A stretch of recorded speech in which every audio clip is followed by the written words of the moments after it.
It is vitally important that the listeners realize the following, that 99.99% of unbelievers, as well as of Muslims, have no idea or have never heard of the Charter of Umar. After the rapid expansion of the Arabian Mohammedan dominion in the 7th century, Mohammedan leaders were required to work out a way of dealing with non-Muslims, who remained in the majority in many areas for centuries. The solution was to develop the notion of the dhimma, or protected person. The dhimmi were required to pay an extra tax, but usually were unmolested. This compares well with the treatment meted out to non-Christians in Christian Europe. The Pact of Umar is supposed to have been the peace accord offered by the Caliph Umar to the Christians of Syria, a pact which formed the pattern of later interaction. Historians are not unanimous as to which Umar this charter or covenant is actually attributed, whether Umar ibn al-Khattab, the second Khalifa, or the Umayyad Umar II.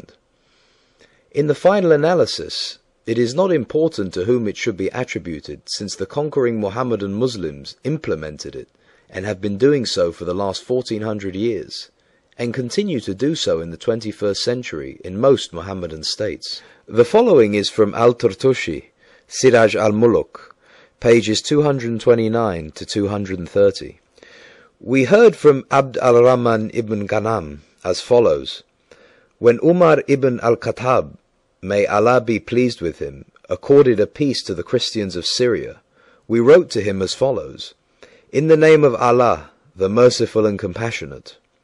This is a letter to the servant of Allah Umar ibn al-Khattab, commander of the faithful, from the Christians of such and such a city. When you came against us, we asked you for safe conduct, aman, for ourselves, our descendants, our property, and the people of our community, and we undertook the following obligations toward you. We shall not build in our cities or in their neighborhood new monasteries, churches, convents, or monk cells, nor shall we repair, by day or by night, such of them as fall in ruins or are situated in the quarters of the Muslims. We shall keep our gates wide open for passer-by and travellers. We shall give board and lodging to all Muslims who pass our way for 3 days. We shall not give shelter in our churches or in our dwellings to any spy, nor bide him from the Muslims.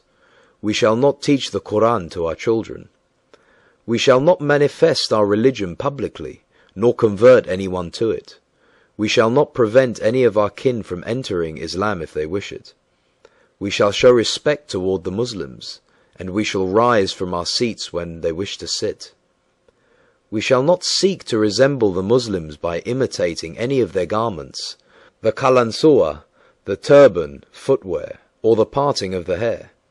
We shall not speak as they do, nor shall we adopt their kunyas.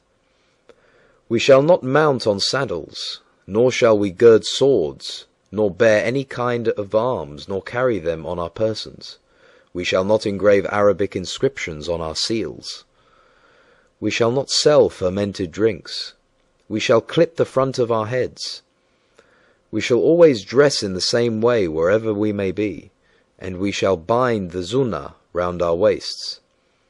We shall not display our crosses or our books in the roads or markets of the Muslims. We shall use only clappers in our churches very softly. We shall not raise our voices when following our dead. We shall not show lights on any of the roads of the Muslims or in their markets.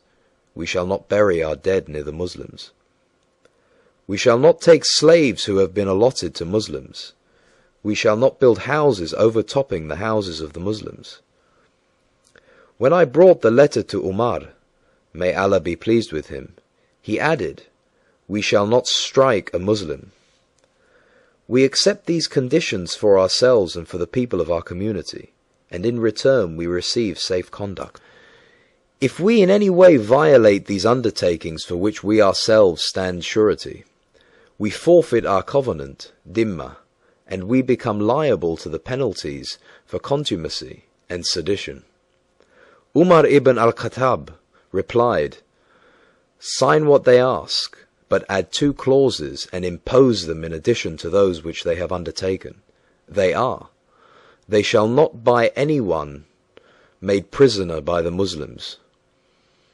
And whoever strikes a Muslim with deliberate intent shall forfeit the protection of this pact. It is imperative that our listeners comprehend the following. 1. The Mohammedans were imposing degrading and discriminatory rules on the conquered peoples in their own homeland by the aggressors. 2. The Mohammedan Muslims were protecting the natives from whom? 3.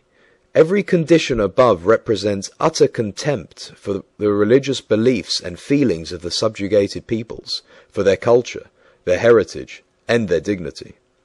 4.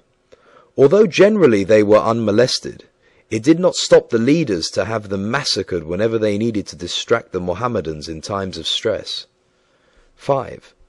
While the Mohammedan Muslims in the majority of their countries continued to implement many of the above against all unbelievers, they, with an obscene degree of hypocrisy, demand all human rights in the democracies, and at the same time, disloyally intend to bring down the institutions of the host countries to their abysmal level of intolerance, ignorance, and stupidity. I would like to leave any further conclusions or comments to our listeners regarding the mercy and compassion of Mohammedan Islam vis-à-vis the people of the book.